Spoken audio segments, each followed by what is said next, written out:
இந்த வீடியோவில் நம்ம என்ன பார்க்க போகிறோம்னா ஒரு எம்மியான சட்னி தான் பார்க்க போகிறோம். இது இட்லி தோசை எதுக்கு வேணால் யூஸ் பண்ணிக்கலாம்.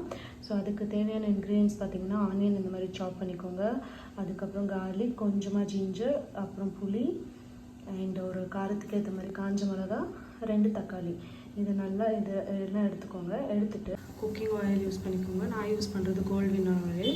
சூடானதும் ஆனியன் ஆட் பண்ணிக்கோங்க. இல்லைன்னா பூண்டு, ரெட் சில்லி, புளி இதெல்லாம் அதே ஆயில் ஆட் பண்ணிக்கோங்க.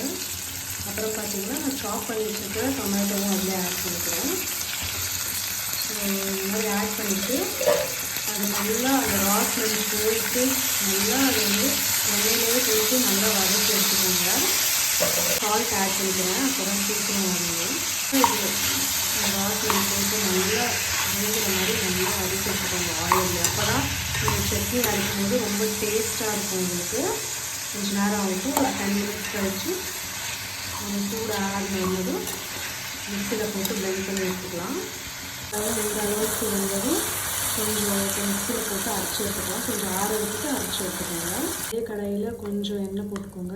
கொஞ்சமாக கடுகு போட்டுக்கோங்க. கடுகு நல்லா பொரிச்சதும் கறி லீவ்ஸ் ஆட் பண்ணிக்கோங்க. நாங்கள் எம்மியான சட்னி ரெடி.